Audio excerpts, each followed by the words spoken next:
Yes, now my pleasure to introduce the last speaker of this morning.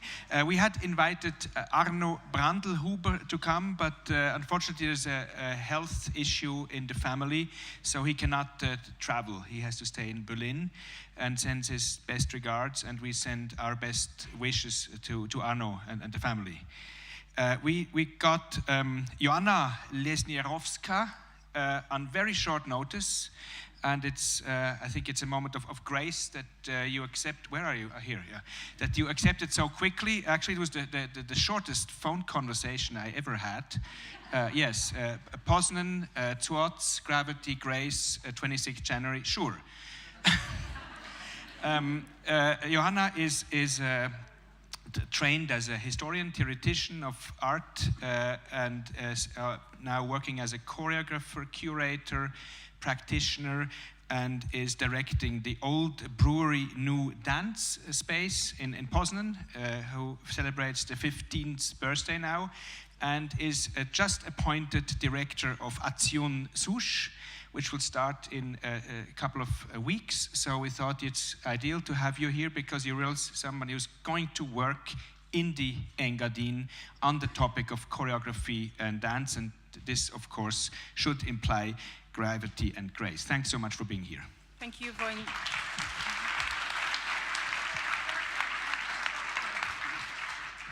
Thank you very much for the invitation. I'm super excited to be here and extremely thrilled to become a part of Engadin art and art lovers community. And because it's all about love, isn't it? I mean, we all love art, and I love choreography. And before I start, I just wanted to apologize that probably speaking about 15 years of my work in Poznan in 20 minutes is just impossible, and it's already a kind of a beautiful failure that I apologize for. And actually, it's maybe staying in the context of this meeting, it's really like when gravity takes over grace and wins over grace, which actually is a very interesting topic when you speak about contemporary choreography and dance. And it actually, an issue of gravity and grace and an ongoing relationship of both is one of the focal themes, kind of a leitmotif topics that has been polarizing generation of artists and theoreticians and has been a kind of a milestone for every next generation of artists to come and define themselves in context of the past and also looking for a present moment. So before I really tell you about what we've been actually doing in Poland for choreography and what we hope to continue here in Engadin, please let me just give you a little, share with you a little thought about grace and gravity in contemporary dance. As you know, of course, ballet, classical ballet denied gravity, denied that it exists, and we all have in front of our eyes ballerinas light as ever in very beautiful tutus on a point shoes, denying gravity exists, and this totally unnatural body, it became, of course, the point of reference for the pioneers of modern dance, contemporary dance. And I mean here, artists like Isadora Duncan, an American choreographer that danced barefoot in the beaches of California, Los Angeles, stating that dance doesn't need to be invented, it just needs to be found, freed from limitations, freed from all the, everything that is putting on them the corset of codified movement. And she believed that contemporary modern dance is just need to imitate the nature. So this is why she got inspired and got illuminated living next to the beach and spending hours there, realizing that actually our body is moving in a rhythm of the ocean waves. And as we know, ocean waves are super dependent on the moon. So we are already in a gravity issue in the astrophysics a little bit. This discussion about nature is actually a very interesting topic in a history of dance, because each artist are defining nature differently. Actually, we are in Switzerland.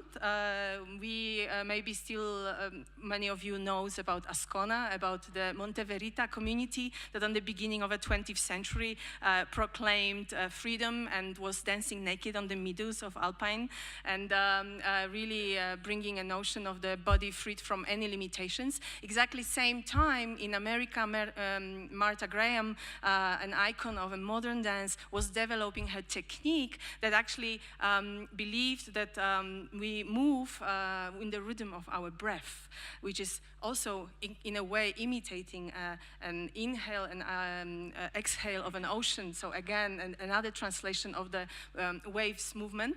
And she actually treated gravity as a partner. Her very famous Martha Graham technique is actually a series of exercises developed on the floor, because the floor and the gravity is a friend of our bodies, and it's actually the reason why we can move at all. And Martha Graham believed actually that dance is pure grace. This is what we actually also always affiliate with dance, right? Elegance, graceful movements, beautiful bodies, or we used to, at least until a certain point in the history. And she believed that the stage is a sacred place, that every performance is a ritual. But still, she insisted in dancing in the theaters in New York and to a very elite audiences. And here we are in 60s. Many of you for sure know about postmodern dance revolution and the group of artists that came and revolted against their predecessors and stated, following the ideals of avant-garde desire to bring life closer to art, that we don't really need anything, any special qualities to dance, which actually led to a very popular slogan of democratization of dance, because dance is actually belonging to everybody. We are all dancers. Everybody literally can dance. Everybody is beautiful. Everybody is having its own weight, own history, and it's actually a reason enough to dance. In 1965, with the strong voice of Yvonne Rainer, one of the leaders of what we know as Judson Church dance theater movement, we hear a great no manifesto, no to spectacle, no to virtuosity, so no to grace, no to elegance that is affiliated with dance so far.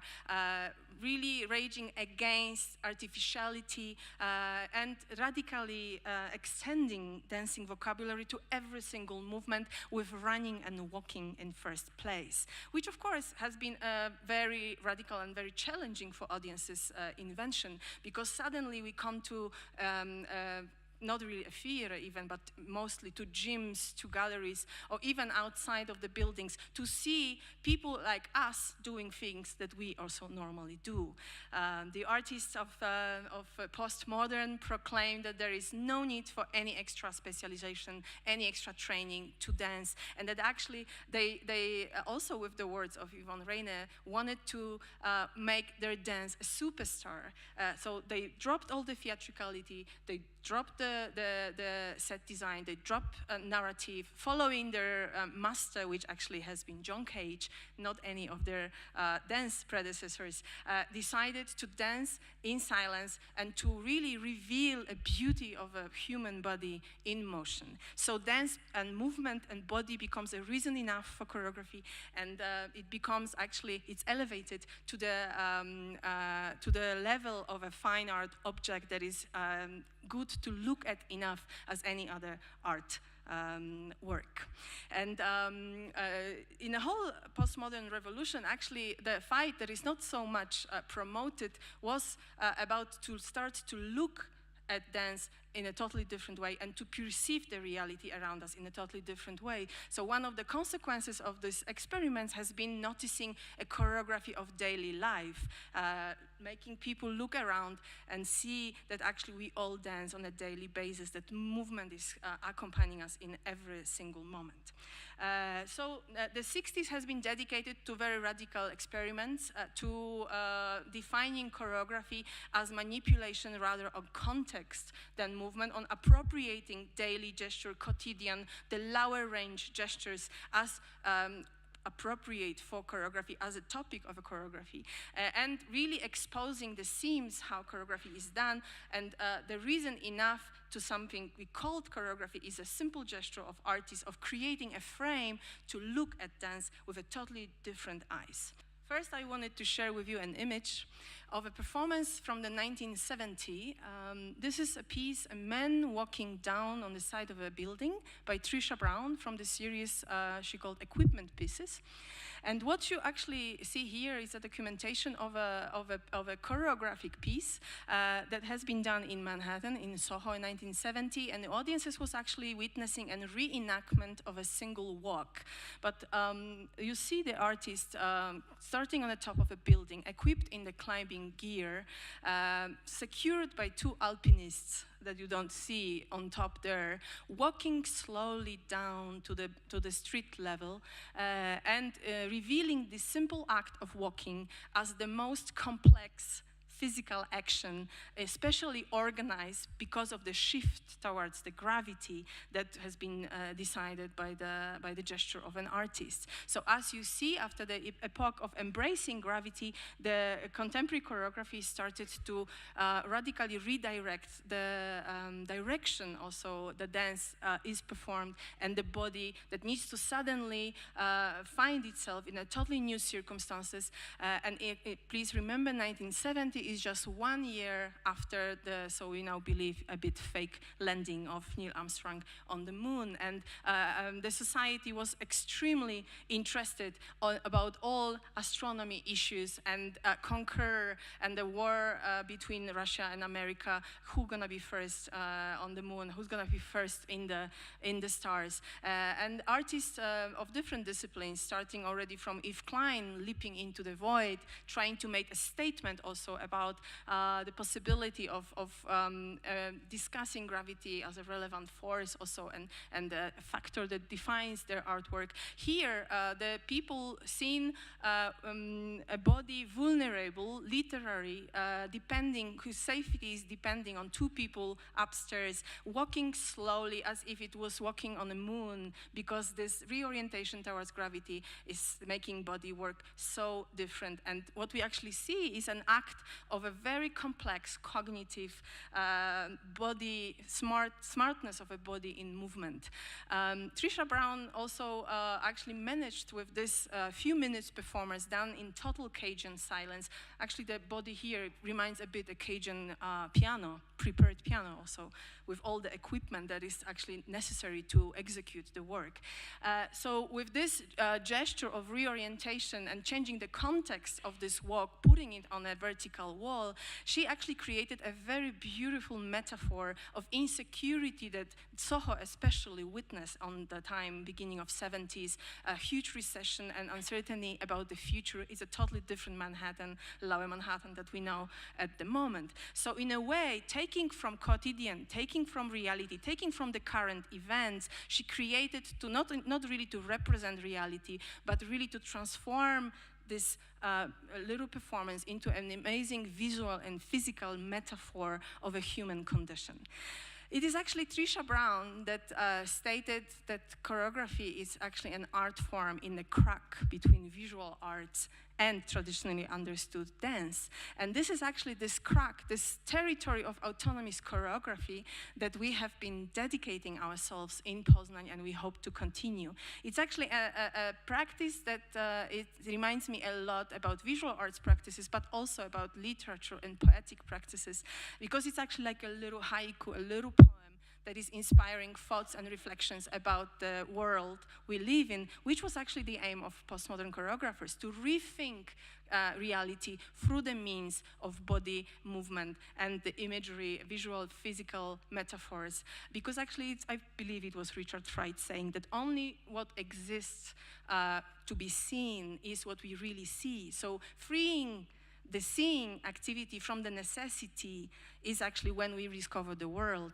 And the contemporary choreography has dedicated almost whole practice to this very specific connection to reality. And this is why we perceive it so much political in its nature, so much important, because it allows us to see the world different and unsee and create a counter-visualizations of the world and introduce a new ways of seeing and understanding, maybe a little bit tiny more, as every good art actually is.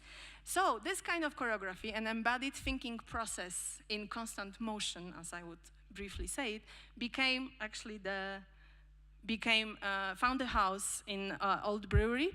This is an archival picture of the former German brewery that has been built in Poznan, that, as you know, Poland has been occupied for more than 100 years by Germans, Austrians, and Russians. Poznan is the western part of Poland, belonged to the Germany. So the Germans en masse were moving, immigrating to the lands, the new lands, and really literally built the whole cities in Poland. One of the ones really strongly influenced by this period. This brewery by two German Hager brothers is standing in the middle, or rather was falling apart in the middle of our town, when the visionary businesswoman and an art lover, art collector, Miss Grażyna Kulczyk, that is actually sitting there with us, has decided to buy this site and turn it into art and business center. As you see, this is a more contemporary on top vision of the space that is in the very heart of Poznan, of our city.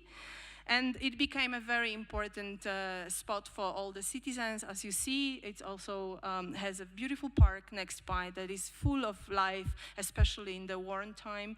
Also following the golden rule that Ms. Kulczyk always implies in all her activities of 50-50, always keeping a balance between business and art and defining it differently according to different activities. Stary Browar was always not only full of business, but also full of art. These are the public events in summer, public cinema, but also Tai Chi lessons for audiences, or mass yoga in the park. And this is exactly here, which is not a surprise, where we have found a home for a first ever in Poland choreographic development program, and actually a unique space on Polish and map, because so far there is no other regular dance venue in the house. We have no dance houses, no infrastructure in this super 40 million living people country, which is a bit surprising, but that's a topic for another talk probably. So this is the studio in the historical building, Malt House. This is where the beer has been literally produced, and that became a home of old brewery, new dance, a program that I have a privilege to run. I have created it from the scratch, and now I run. It was actually established with a main motto to introduce to local audiences the most interesting phenomena of contemporary choreography, but at the same time to really steer a development of Polish artists, because you need to understand it was quite a strong statement to dedicate a space solely to choreography that has not been in Poland considered an autonomic art form. So suddenly we gave a huge visibility to an art that does not really officially existed. I mean, after 15 years we are in a little bit different moment, but existed by the time. We decided that one of the mottos of the place will be a slogan: art doesn't need support, artists do. Also to shift a little bit an attention from generous showing work, but also to really make art happen and make artists work in our venue. So as you see, one of beginnings of the program, another beautiful failure, as I call it. This is a first ever in Poland performance of Xavier Leroy. Why I call it a failure? Because only half of the audience left. So I was expecting that everybody will leave, because actually this performance is a lecture performance, a totally new format in Poland by the time. Now widely understood. Once also Xavier, of course, is a megastar of contemporary choreography and art world. But as you see, also, you're going to see the different pictures from performances. We really supported Polish artists in their development, and we managed to introduce the whole new generation of dance makers through our residency programs and productions that actually by now it's really counted into dozens. We are the main Polish producer of contemporary choreography, research by an experimental base. Here you see, for example, an artist who is reenacting and remixing Merce Cunningham works. So as you see, it's not only non-dancing and speaking lecture performances, but a lot of real dance as well. And also a lot of activities, educational activities, although I really don't like the word education, so I prefer to speak research. And the philosophy behind the development program is actually following more Rancierian ideas of ignorant masters. So we are really inviting artists to come and share with Polish professional community their knowledge, their current interest, to develop vocabulary and tools and empower Polish artists to go for experimentations on their own. As you see, the space is allowing different arrangements. It's a beautiful venue, very huge. We also make our audiences dance. This is a performance of Frédéric Guise, a French artist who is actually uplifting a techno culture into the art, into the contemporary choreography, and he invites in a many hours performances. This one is 7 hours long. Invites audiences to join them. The DJ is from the cult club Bernheim in Berlin, so also the quality of the party was really amazing. We also made artists dance, karaoke dance, for example, within the part of an exhibition, Let's Dance, pointing out this, how much visual arts are and vice versa are interested and inspired by contemporary choreography.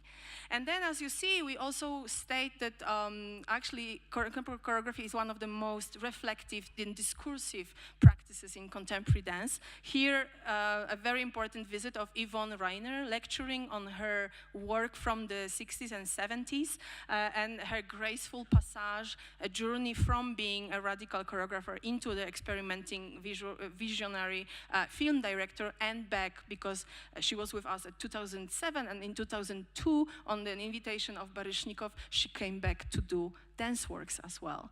And he's reflecting and looking at herself, very touching image, very graceful moment of seeing her looking back into her own beginnings in the 60s. But also, we make artists talk. We deny that dance and choreography is a mute art form, and actually the best theoreticians, the most exciting people to speak about choreography are artists themselves. Here you see Pavel Astakhov, a very young, promising Polish choreographer. He's actually took on the topic of virtuosity that has been so denied by artists of 60s, but made such an amazing way back to contemporary choreography in the 90s and 2000s, and the virtuosity has shifted from executing right movements into executing brilliantly ideas and dancing with ideas, images, associations, and movements, anything of the sorts, making choreography definition possible only if we agree that choreography is organizing movement in time and space, but movement of what? It cannot be defined, because it can be really anything we can think of.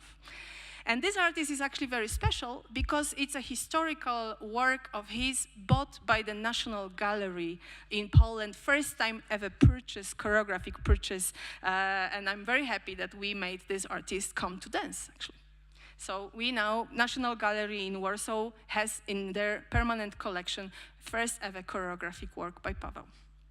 As you see, we not only dance in our studio, we dance in the whole complex, and choreography is also reading about, and it's also danced by the reading people.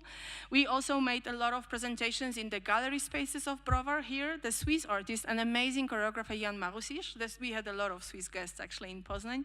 I will still claim that even though it looks a bit like Damien Hirst, this is a choreography.